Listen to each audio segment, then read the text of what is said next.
Hi hello ഒരുപാട് നാളായി ഞാൻ യൂട്യൂബിൽ ഷോർട്സും വീഡിയോസും ഒക്കെ അപ്ലോഡ് ചെയ്തിട്ട് പിള്ളേർക്കൊന്നും സുഖമില്ലായിരുന്നു, ഒരാൾ അഡ്മിറ്റായിരുന്നു. അതുകൊണ്ടൊക്കെയാണ് കേട്ടോ കുറച്ച് ബ്രേക്ക് എടുത്തത്. കുറേ ബ്രേക്ക് എടുത്തിട്ട് വരുമല്ലേ, അപ്പോൾ ഒരു നല്ല ലോങ് വീഡിയോ തന്നെ ആയിക്കോട്ടെ എന്ന് വിചാരിച്ചു. നമ്മുടെ ഓൾ കേരള ടീൻസ് കമ്മ്യൂണിറ്റിയുടെ മീറ്റപ്പിന് വേണ്ടി പോവാണ് കേട്ടോ.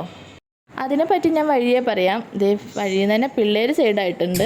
അവർ എണീപ്പിച്ച് പിന്നെ ഡ്രസ്സൊക്കെ മാറ്റി കൊടുത്തു അവിടെ എത്താറായപ്പോൾ. ഇന്നലെ രാത്രി തച്ചിനിരുന്ന് തയ്ച്ചതാട്ടോ, വരുമോ ഇല്ലയോ എന്നൊന്നും അറിയില്ലല്ലോ. അതുകൊണ്ട് പിന്നെ ഡ്രസ്സൊന്നും എടുത്തിട്ടുണ്ടായില്ല. പിന്നെ കയ്യിലുണ്ടായിരുന്ന ഒരു മെറ്റീരിയൽ വെച്ച് വേഗം തയ്ച്ചു. ഒരേ ബിൽഡിംഗ് തന്നെ 2 സെക്ഷനാക്കിയിട്ട് പരിപാടി നടക്കും കേട്ടോ. ഇവിടെ എന്തോ ഓണപ്പരിപാടിയൊക്കെ നടക്കുന്നുണ്ട്. അപ്പുറമാണ് ഞങ്ങളുടെ മീറ്റപ്പ് നടക്കുന്നത്. അത് പിന്നെ പറയണ്ട, ഫ്രെയിമിൽ എവിടെ നോക്കിയാലും നിങ്ങൾക്ക് കാണാൻ പറ്റും ടീൻസിനെ. ഒരേ ഡ്രസ്സ് ഇട്ടിട്ടുള്ള 2 പേര് എല്ലായിടത്തും നിറഞ്ഞു നിൽക്കണുണ്ടാവും. ഇപ്പോൾ ഈ ഫ്രെയിമിലൂടെ ഓടി മറിഞ്ഞ ആളാണ് നമ്മുടെ ഈ ഒരു മീറ്റപ്പിൻ്റെ ഫുൾ കോർഡിനേറ്റർ. ആൾ ഭയങ്കര ബിസിയായിരുന്നു കേട്ടോ. ആളും ട്വിൻസാണ്, പക്ഷേ ട്വിനിൽ ഒരാൾ അബ്രോഡ് എങ്ങാണ്ടായിരുന്നു. ശരിക്കൊരു അത്ഭുത കാഴ്ച തന്നെയായിരുന്നു കേട്ടോ. ഒരേ ഫേസുള്ള 2 പേര്. നമ്മൾ വഴിയിൽ നിന്നൊക്കെ 1-2 പേരെയൊക്കെ ട്വിൻസിനെ കാണും, ഒരേ ഫേസുള്ള ആളെ കാണുമെങ്കിലും നമ്മൾ ഇങ്ങനെ നിറഞ്ഞു നിൽക്കുന്ന ട്വിൻസിനെ കാണുന്നത് ആദ്യമായിട്ടല്ലേ. അതുകൊണ്ട് ഭയങ്കര അത്ഭുതമായിരുന്നു. ഗില്ലാപ്പീസിൻ്റെ ഫോട്ടോസും വീഡിയോസും ഒക്കെ എടുത്തുകൊണ്ട് പോകുമ്പോൾ ഞങ്ങൾക്കും ഭയങ്കര പ്രൗഡ് മൊമെൻ്റ് ആയിരുന്നു കേട്ടോ. ഇവിടെ എത്തിയപ്പോഴാണ് അറിഞ്ഞത് ഏറ്റവും പ്രായം കുറഞ്ഞ ടീൻസിനും അതുപോലെ ഏറ്റവും പ്രായം കൂടിയ ടീൻസിനും അവാർഡ് ഉണ്ടായിരുന്നു എന്നൊക്കെ. ഒരു മൊമെൻറ്റ്, ചെറിയൊരു മൊമെൻറ്റും ഉണ്ടായിരുന്നു എന്നൊക്കെ. പക്ഷേ ഞങ്ങൾക്കത് മിസ്സായി. കാരണം ഞങ്ങൾ കുറച്ച് ലേറ്റായിട്ടാണ് എത്തിയത്. രാവിലെ തുടങ്ങിയ ഫംഗ്ഷന് ഞങ്ങൾ ഉച്ചയ്ക്ക് ആയിട്ടോ എത്തിയപ്പോൾ. ഞങ്ങൾക്ക് വേറൊരു പരിപാടിയും കൂടി ഉണ്ടായി രാവിലെ. സ്റ്റേജിൽ പിന്നെ കുറേ പരിപാടികളൊക്കെ നടക്കുന്നുണ്ടായി, ഡാൻസും പാട്ടും, അങ്ങനെ ടീൻസിൻ്റെ തന്നെ കുറേ പരിപാടികൾ. ഗില്ലാപ്പീസിനെ പിന്നെ അതിലൊന്നും ചേർക്കാൻ പറ്റില്ലല്ലോ. ട്വിൻസ് മാത്രമല്ല കേട്ടോ, ട്രിപ്ലെറ്റ്സും ഉണ്ട് ഈ മീറ്റപ്പിന്. അങ്ങേ അറ്റത്തിരിക്കണ ചേച്ചിയും ഇങ്ങേ അറ്റത്തിരിക്കണ 2 ചേച്ചിമാരും കൂടി ട്രിപ്ലെറ്റ്സ് ആട്ടോ, ഐഡൻറ്റിറ്റിക്കൽ ട്രിപ്ലെറ്റ്സ്. ഇതേ ഇൻസ്റ്റഗ്രാമൊക്കെ അടക്കി വരിക്കണ 2 ഇൻഫ്ലുവൻസേഴ്സ് ആട്ടോ, ആചാര്യാസ് ക്രിയേഷൻസ്. ആക്ച്വലി നമുക്ക് കേരളത്തിൽ ഇങ്ങനെ ഒരു കമ്മ്യൂണിറ്റി ഉണ്ട് എന്ന് തന്നെ ഞങ്ങൾ അറിഞ്ഞത് ഇവരുടെ റീൽസ് വഴിയായിരുന്നു ഞങ്ങൾ കോണ്ടാക്ട് ചെയ്തത്. റീൽസിൽ മാത്രമല്ല, ഫിലിമിലും അഭിനയിച്ചു തുടങ്ങി. നമ്മുടെ ആസിഫ് അലിയുടെ ആഭ്യന്തര കുറ്റവാളി എന്ന് പറയുന്ന ഒരു സിനിമയിലൊക്കെ ഉണ്ട് കേട്ടോ 2 പേരും. അകത്തൊരുവിധം എല്ലാവരെയും കണ്ട് ഞങ്ങളിതേ പുറത്തേക്ക് ഇറങ്ങിയപ്പോൾ എല്ലാവരും ഫോട്ടോസ് എടുക്കുന്ന തിരക്കിലൊക്കെയായിരുന്നു. ഈ ബോയ്സിനെ കണ്ടില്ലേ, ട്രിപ്ലെറ്റ്സ് ആട്ടോ. 160 ജോഡി ട്വിൻസും 4 ട്രിപ്ലെറ്റ്സും ആയിരുന്നു കേട്ടോ ഈ പരിപാടിയിൽ പങ്കെടുത്തത്. ഇവരുടെ ഇൻ്റർവ്യൂ എടുത്തുകൊണ്ടിരിക്കും കേട്ടോ. ഒരു ജേർണലിസ്റ്റൊക്കെ ഉണ്ടായി അവിടെ. ഞങ്ങളെ ഇൻ്റർവ്യൂ എടുത്തായിരുന്നു. ഗില്ലാപ്പീസിനെ കണ്ടപ്പോൾ ഓടി വന്ന് ഞങ്ങളെ ഇൻ്റർവ്യൂ ഒക്കെ ചെയ്തായിരുന്നു. ഈ ഒരു കമ്മ്യൂണിറ്റി എന്ന് പറയുന്നത് വെറുതെ തുടങ്ങി വെച്ചതല്ല കേട്ടോ. നമുക്ക് വേണ്ട, അതായത് ട്വിൻസിന് വേണ്ടുന്ന റിസർവേഷൻസും ഓഫേഴ്സും ഗവൺമെൻറ്റിൽ നിന്ന് കിട്ടേണ്ട ആനുകൂല്യങ്ങളും എല്ലാം നേടിയെടുത്ത് നമുക്ക് നടപ്പിലാക്കണം എന്ന് വിചാരിക്കുന്ന ഒരു സംഘടനയാണ്. ഇവർ പിന്നെ ഭയങ്കര ഫ്രണ്ട്ലി ആയിരുന്നു കേട്ടോ. ആദ്യമായിട്ടാണ് നമ്മൾ ഇവരോട് സംസാരിക്കണമെന്നൊന്നും നമുക്ക് തോന്നില്ല. ശരിക്കും ഒരു ഫാമിലി ആയിരുന്നു. അതെല്ലാവരും അതെ കേട്ടോ. പ്രത്യേകിച്ച് ഇവർ ഭയങ്കര കമ്പനിയായി. പിള്ളേരൊക്കെ എടുത്ത് ഫോട്ടോസും വീഡിയോസും ഒക്കെ എടുത്തു. അങ്ങനെ ഭയങ്കര കമ്പനിയായി. ഗില്ലാപ്പീസിനാവട്ടെ ഇപ്പോഴൊന്നും ഒരു കുഴപ്പമില്ല. എല്ലാവരുടെ കയ്യിലും പോണ്ടായി, കരയാണ്ട് എല്ലാം നോക്കി കാണണമൊക്കെ ഉണ്ടായി. കുറച്ച് കഴിഞ്ഞപ്പോൾ അവരുടെ സ്വഭാവം വഴിയേ മാറേണ്ടത് നിങ്ങൾക്ക് കാണാൻ പറ്റും. ബ്ലാക്ക് ഷർട്ട് ഇട്ട ആളോട് സംസാരിച്ചുകൊണ്ടിരിക്കുന്ന 2 പേരില്ലേ, അവരെ നിങ്ങൾക്ക് അറിയാം, വളർന്നു വരുന്ന സിനിമാ നടന്മാരാണ്. നമ്മുടെ സൈജു കുറുപ്പ് നായകനായിട്ടുള്ള ഭരതനാട്യം എന്ന് പറയുന്ന സിനിമയിൽ 2 പേരും ഒരു മെയിൻ റോൾ തന്നെ ചെയ്തിട്ടുണ്ട് കേട്ടോ. അപ്പോൾ അവരുടെ കയ്യിൽ പിള്ളേരെ കൊടുത്ത് ഫോട്ടോ എടുക്കുന്നാണ് ഇപ്പോൾ ഉമ്മ പറഞ്ഞുകൊണ്ടിരിക്കുന്നത്. എനിക്കൊരു മടി ഉണ്ടായി. ഇനിയിപ്പോൾ അവർക്ക് പിള്ളേരെടുത്താൽ കംഫർട്ടായിരിക്കുമോ, ചിലർക്ക് അങ്ങനെ പേടി ഉണ്ടാവില്ല പിള്ളേർ കരയോ എന്നൊക്കെ ഓർത്ത്. പിന്നെ കുഴപ്പമൊന്നും ഉണ്ടായില്ല കേട്ടോ, കരഞ്ഞൊന്നുമില്ല 2 പേരും. അതേ ഗിലാപ്പികൾക്ക് അവർ എടുത്തപ്പോൾ തന്നെ അവരുടെ ഷർട്ടിലുണ്ടായിരുന്ന കണ്ണാടി വേണം, അത്രയേ ഉള്ളൂ. കഴിഞ്ഞപ്പോൾ ഗിലാപ്പികളെ ഞങ്ങൾക്ക് കിട്ടിയതേ ഇല്ല കേട്ടോ. എന്നാൽ അവർക്ക് ഒച്ച ഉണ്ടാക്കുന്ന ഷൂവും കൂടി ആയതുകൊണ്ട് നിലത്ത് ഇങ്ങനെ നടക്കണം.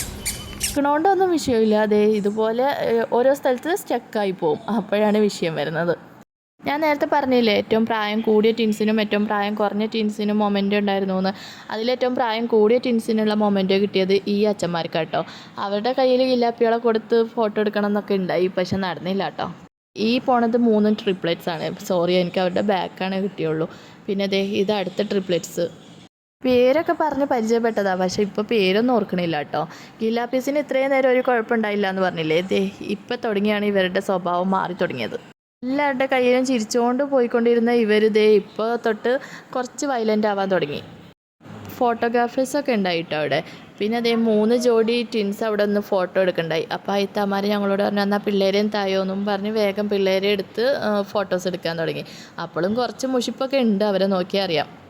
ജിൻസിൻ്റെ പ്രോഗ്രാം ആയതുകൊണ്ട് തന്നെ എല്ലാ അറ്റൻഷനും നമുക്ക് ഗില്ലാപ്പികളൊക്കെ ആണല്ലോ കിട്ടണത്. അപ്പോൾ നമ്മുടെ കുഞ്ഞിയുടെ ഫേസ് കണ്ടോ. പക്ഷെ ഞങ്ങൾ ആ മാക്സിമം അവളെ കംഫർട്ടായി വെക്കുന്നുണ്ടായിട്ടോ. അവൾക്ക് ഈ പ്രോഗ്രാമിന് വന്നപ്പോഴാണ് ട്വിൻസ് എന്താണെന്ന് പോലും മനസ്സിലായി തുടങ്ങിയത്. പിന്നെ ഗില്ലാപ്പീസിൻ്റെ ഷൂവിൻ്റെ ഒച്ചയൊക്കെ കേട്ടിട്ടാണ് എല്ലാവരും ഇങ്ങനെ കൗതുകത്തോടെ നോക്കണത്.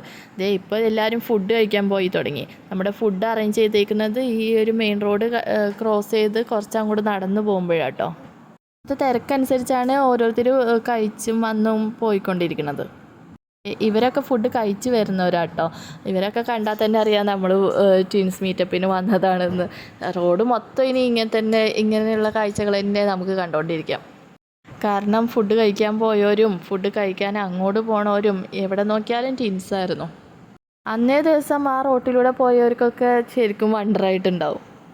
ഞാൻ ഇത്രത്തോളം പറയണത് എന്താണെന്ന് വെച്ചാൽ എനിക്ക് അത്രത്തോളം ഇഷ്ടമായി. ഈ ഒരു എക്സ്പീരിയൻസ് എന്ന് പറയുന്നത് പറഞ്ഞിട്ടും മതിയാവണില്ലാത്തൊരു എക്സ്പീരിയൻസ് ആയിരുന്നു. അതുകൊണ്ടാണ് ഞാൻ പിന്നെയും ഇത് തന്നെ പറഞ്ഞുകൊണ്ടിരിക്കുന്നത്. നമ്മൾ നേരത്തെ കണ്ട ഫ്രണ്ട്ലി മൈൻഡായിട്ടുള്ള 4 പേര്. ഇത്രത്തോളം രസകരമായിട്ടുള്ളൊരു സംഭവം ആയതുകൊണ്ടാണല്ലോ ഇത്രയും പാരൻസും അതിൻ്റെ സിബ്ലിങ്സും അതുപോലെ തന്നെ ജോലി ചെയ്യണവരും പഠിക്കണവരും കുഞ്ഞു പിള്ളേരായിട്ടുള്ളവർ അവരെല്ലാവരും പല ഡിസ്ട്രിക്റ്റിൽ നിന്ന്, അതായത് ഇപ്പോൾ നമ്മൾ പരിപാടി നടക്കുന്നത് എറണാകുളത്താണെങ്കിലും തിരുവനന്തപുരം തൊട്ട് കാസർഗോഡ് വരെയുള്ള ആൾക്കാരെല്ലാവരും ഉണ്ടായിരുന്നു ഇവിടെ. അത്രത്തോളം എഫേർട്ട് എടുത്ത് വരണമെങ്കിൽ അത് എത്രത്തോളം രസമായിട്ടുള്ളൊരു സംഭവം തന്നെയാണ്. പിന്നെ അതേ നമ്മുടെ ഫുഡ് ഇവിടെയാണ് സെറ്റ് ചെയ്തിട്ടുള്ളത്. ചെറിയൊരു ബൊഫെ പരിപാടിയായിരുന്നു. ഗിലാപ്പീസിനെ വെച്ച് കുറച്ച് മാനേജ് ചെയ്യാൻ പാടായിരുന്നു. ഞാൻ പിന്നെയും കഴിക്കും. കാക്കാക്ക് ഇത് ഫസ്റ്റ് എക്സ്പീരിയൻസ് ആയിരുന്നു ഗിലാപ്പികളെ കയ്യിലെടുത്തിട്ട്, ഗിലാപ്പികളെന്നല്ല ചെറിയ പിള്ളേരെ കയ്യിലെടുത്തിട്ട് കഴിക്കണത് കാക്കയുടെ ഫസ്റ്റ് എക്സ്പീരിയൻസ് ആയിരുന്നു. നല്ല കുത്തിരി ചോറും അച്ചാറും ബീൻസും ക്യാരറ്റും തോരനും അവിയലും സാമ്പാറും പപ്പടവും എന്ന് വേണ്ട ഒരു ചെറിയ മിനി സദ്യ തന്നെയായിരുന്നു. അടിപൊളി ഫുഡായിരുന്നു കേട്ടോ. നന്നായിട്ട് കഴിച്ചു. കുഞ്ഞു നന്നായിട്ട് കഴിച്ചു. കുഞ്ഞിക്കും ഭയങ്കര ഇഷ്ടമായി. ജിലാപ്പികൾക്ക് ഓൾറെഡി ഫുഡ് കൊടുത്തു കേട്ടോ. പൊടിയരിക്കഞ്ഞി വീട്ടിൽ നിന്ന് ഉണ്ടാക്കി കൊടുക്കുന്നത്. അവരടുക്കിയിരുത്താനുള്ളതാണ് ആ പപ്പടം. പിന്നെ അതേ ഫുഡൊക്കെ കഴിച്ച് ഞങ്ങൾ നേരെ ഇറങ്ങിയത് ഒരു പായസ കൗണ്ടറിലേക്കായിരുന്നു. ഇപ്പോഴൊക്കെ അവിടെ ഗ്രൂപ്പ് ഫോട്ടോ ഒക്കെ എടുത്തുകൊണ്ടിരിക്കുകയാണ്. ഞങ്ങൾ ഇവിടെയൊക്കെ ലാഗ് ആയതുകൊണ്ടായിരിക്കാം ചിലപ്പോൾ ഞങ്ങൾക്ക് മിസ്സായത്. പക്ഷേ പായസം കണ്ടിട്ട് അങ്ങോട്ട് കുടിക്കാണ്ട് പോകാൻ തോന്നിയില്ല. ഇത് കോംപ്ലിമെൻ്ററി അല്ല, നമ്മൾ ഇഷ്ടമുള്ളവർക്ക് ക്യാഷ് കൊടുത്ത് മേടിക്കാം. ഞാൻ സേമിയ പായസവും ഉമ്മായും കാക്കായും പാലട പായസവും കുടിച്ചു. പിന്നെ ഇതേ ഞങ്ങൾ ഹാളിലെത്തിയപ്പോൾ അവിടെ റാം വാക്കൊക്കെ ഉണ്ടായി. ട്വിൻസിൻ്റെ പെയറായിട്ട് ഒരാൾ ഇങ്ങോട്ടും ഒരാൾ അങ്ങോട്ടും പോകട്ടെ ഒരു സൂപ്പർ റാം വാക്ക് തന്നെയായിരുന്നു. പക്ഷേ ചില പിള്ളേരൊക്കെ കരഞ്ഞു. അതിൽ അച്ചൂടുമായിരുന്നു ഭയങ്കര ബഹളം. അമ്പുട് പിന്നെ കാക്കയുടെ കൈയൊക്കെ പിടിച്ച് നന്നായിട്ട് തന്നെ ഇരുന്നു കേട്ടോ.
നമ്മുടെ 4 ജോഡി ട്രിപ്ലെറ്റ്സിൻ്റെ വാക്കോട് കൂടി നമ്മുടെ റാം വാക്ക് അവസാനിച്ചു കേട്ടോ.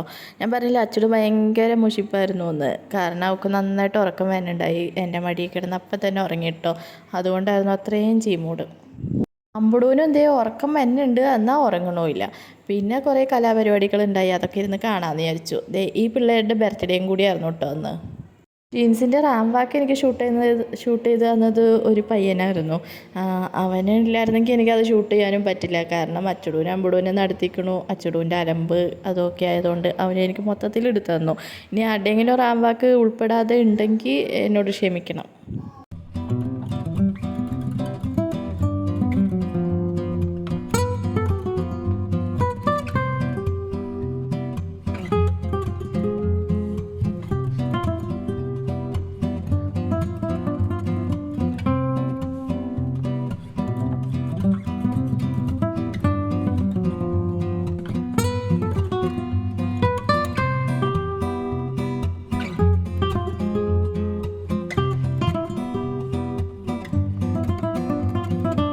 രാവിലത്തെ ഡ്രസ്സിൽ അൺകംഫർട്ട് തുടങ്ങിയപ്പോൾ തന്നെ ഞാൻ ഇവർക്ക് ഡ്രസ്സ് ചേഞ്ച് ചെയ്ത് കൊടുത്തു. അച്ചടൂന് ചേഞ്ച് ചെയ്തിട്ടില്ല, കുഞ്ഞിക്കും അമ്പുടൂനും ചേഞ്ച് ചെയ്ത് കൊടുത്തു. അച്ചടു ഇപ്പോഴും നല്ല ഉറക്കം കേട്ടോ.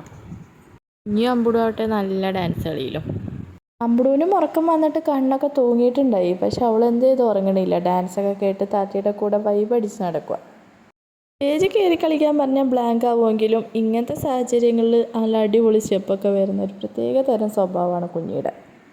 കലാപരിപാടികളൊക്കെ ഏകദേശം അവസാനിച്ചു. പാരൻസിന് പിന്നെ AR ഹാൻഡ്ലൂംസിൻ്റെ വക ഒരു ഓണക്കോടി ഉണ്ടായി. ഞങ്ങൾക്കിപ്പോൾ ഓണക്കോടി തന്ന ആളാണ് ഈ ഗ്രൂപ്പിൻ്റെ മെയിൻ അഡ്മിൻ. ആൾ ഗില്ലാപ്പീസിൻ്റെ മൊമെൻറ്റോ നഷ്ടമായത് പറയുമായിരുന്നു. അയ്യോ ഇവർക്കായിരുന്നു വലിയ ട്രോഫി കിട്ടണ്ടേന്നൊക്കെ. ആൾ പത്തനംതിട്ട എങ്ങാണ്ടുള്ളതാണ് കേട്ടോ. അവിടെ നിന്ന് ഇവിടം വരെ വന്ന് കോർഡിനേറ്റ് ചെയ്ത് പരിപാടി കളറാക്കി തന്നു. ഇതിൽ AKTCയുടെ ഫുൾ മെമ്പേഴ്സൊന്നും വന്നിട്ടില്ല കേട്ടോ. AKTCയുടെ വാട്സപ്പ് ഗ്രൂപ്പിൽ 1000-ഓളം മെമ്പേഴ്സ് ഉണ്ട്. അവരെല്ലാവരും കൂടി വന്നാൽ എത്ര രസമായിരിക്കും എന്ന് ഞാൻ ആലോചിക്കുമായിരുന്നു. ലാസ്റ്റ് ഒരു DJ പരിപാടിയൊക്കെ ഉണ്ടായിരുന്നു എന്ന് പറഞ്ഞു. പക്ഷെ ഞങ്ങൾ അതിനൊന്നും നിന്നില്ല. ഞങ്ങൾ അപ്പോഴേക്കും ഇറങ്ങി കേട്ടോ. പിന്നെ ഇതാണ് നമ്മുടെ AR ഹാൻഡ്ലൂംസ് തന്ന എൻ്റെ ഒരു സാരി, ഇക്കാക്കയുടെ ഒരു മുണ്ട്. പരിപാടി ഞങ്ങൾ വിചാരിച്ചതിലും നേരത്തെ കഴിഞ്ഞതുകൊണ്ട് തന്നെ എവിടെയെങ്കിലുമൊക്കെ ഒന്ന് കയറാമെന്ന് വിചാരിച്ചു പിള്ളേരെയും കൊണ്ട്. ഈ പാർക്കിംഗ് കണ്ടപ്പോഴേ ഞങ്ങൾക്ക് മനസ്സിലായി അത്യാവശ്യം നല്ല ക്രൗഡാണെന്ന്. ഒന്നാമത് സൺഡേ വീക്കെൻഡ്, പിന്നെ വെക്കേഷൻ അവസാനിക്കുന്ന ദിവസം കൂടിയായിരുന്നു. ക്രൗഡ് കാരണമായിരിക്കണം പിള്ളേരുടെ എല്ലാവരുടെയും ഡ്രസ്സിൻ്റെ ബാക്കിൽ ഇതേ പാരൻസിൻ്റെ ഫോൺ നമ്പർ എഴുതി ഒട്ടിക്കുന്നുണ്ട്. ഇനി അഥവാ മിസ്സായി കഴിഞ്ഞാൽ ആർക്ക് വേണമെങ്കിലും വിളിക്കാമല്ലോ എന്നുള്ള കോൺസെപ്റ്റിൽ. ഇതൊക്കെ വേണമെന്ന് ഇവിടെ നിന്ന് ചിന്തിച്ചെങ്കിലും അകത്ത് കയറിയപ്പോഴാണ് എനിക്ക് മനസ്സിലായത് ഇതൊക്കെ വേണമെന്ന്. കാരണം അത്രയ്ക്ക് ക്രൗഡ് ഉണ്ടായിരുന്നു. കുഞ്ഞിക്കും കിട്ടിയിട്ടുണ്ട് കേട്ടോ ബാക്കിൽ.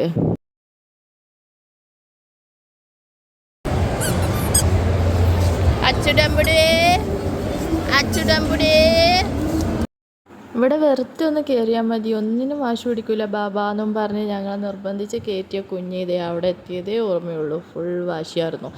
എല്ലാം വേണം അവൾക്ക്, പറയണതെല്ലാം സാധിച്ചു കൊടുക്കണം. അങ്ങനത്തെ ഒരു പ്രത്യേക തരം വാശി. അതിനിടയ്ക്ക് മാവേലിനെ കണ്ടപ്പോൾ ഒരു ഫോട്ടോ എടുക്കാമെന്ന് വിചാരിച്ച ഗില്ലാപ്പീസിനെ നിർത്തി അവിടെ നിന്ന് പേടിച്ചോടി കേട്ടോ. ഇനി എന്തെങ്കിലും ഒന്ന് ചെയ്യാതെ ആ കുഞ്ഞി അവിടെ നിന്ന് അനങ്ങൂലാന്ന് മനസ്സിലാക്കിയ ഞങ്ങൾ അവളെ ഈ ട്രെയിനിലൊന്ന് കയറ്റാമെന്ന് വിചാരിച്ചു. ഗില്ലാപ്പീസിനെയും കയറ്റി കിട്ടോ. പിന്നെ എൻ്റെ കെയർ ഓഫിൽ ഒരാളും കുഞ്ഞിൻ്റെ കെയർ ഓഫിൽ ഒരാളും, അങ്ങനെ രണ്ടുപേരെയും കയറ്റി. കുഞ്ഞ് ഇതിനു മുമ്പ് കയറിയിട്ടുണ്ടെങ്കിലും ഗില്ലാപ്പീസിൻ്റെ ഫസ്റ്റ് എക്സ്പീരിയൻസ് ആയിരുന്നു കേട്ടോ. ഇതൊക്കെ ഷൂട്ട് ചെയ്യുമ്പോഴേ എൻ്റെ ഫോണ് ഡൗൺ ആയി തുടങ്ങിയായിരുന്നു. ചാർജ് ഒട്ടും ഉണ്ടായില്ല. പിന്നെ ഇതൊക്കെ ഷൂട്ട് ചെയ്ത് കഴിഞ്ഞപ്പോഴേക്കും ഫോൺ സ്വിച്ച് ഓഫ് ആയി. പിന്നീടുള്ളതൊന്നും ഞാൻ ഷൂട്ട് ചെയ്തിട്ടില്ല കേട്ടോ. ഇതൊക്കെ കഴിഞ്ഞ് ഞങ്ങൾ നേരെ വീട്ടിലേക്ക് പോയി, അത്രേ ഉള്ളൂ. ഈ പ്രോഗ്രാം കഴിഞ്ഞിട്ട് 1 മാസമായി. ഇനിയിപ്പോൾ ഇത് അപ്ലോഡ് ചെയ്യണോ വേണ്ടിയോ എന്ന് ചിന്തിക്കുമായിരുന്നു. പിന്നെ വിചാരിച്ചു എന്തായാലും അപ്ലോഡ് ചെയ്തേക്കാമെന്ന്. പിള്ളേർക്ക് രണ്ടുപേർക്കും മാറി മാറി ഓരോ അസുഖങ്ങളും പിന്നെ ഒരാളെ അഡ്മിറ്റൈസ്ഡും എല്ലാം കൂടി ആയിട്ടാട്ടോ ഇത്രയും ഡിലേ വന്നത്. വേറൊരു കാര്യം പറയാനുള്ളത് എന്താണെന്ന് വെച്ചാൽ, നിങ്ങൾക്ക് ആർക്കെങ്കിലും ഐഡൻറ്റിറ്റിക്കൽ ട്വിൻസ് ഉണ്ടെന്നുണ്ടെങ്കിൽ, അല്ലെങ്കിൽ നിങ്ങളൊരു ഐഡൻറ്റിറ്റിക്കൽ ട്വിൻസ് ആണ് എന്നുണ്ടെങ്കിൽ ഈ ഒരു ഗ്രൂപ്പിൽ ചേരാൻ ആഗ്രഹം ഉണ്ടെന്നുണ്ടെങ്കിൽ ഞാൻ താഴെ വാട്സപ്പ് നമ്പർ കൊടുക്കാം കേട്ടോ. ഇതിൻ്റെ കോർഡിനേറ്ററിൻ്റെ വിശ്വാസം എന്നാണ് പേര്. ആളുടെ കോൺടാക്ട് നമ്പർ കൊടുക്കാം. അപ്പോൾ ഇന്നത്തെ വീഡിയോ ഇത്രയൊക്കെയുള്ളൂ. ബൈ.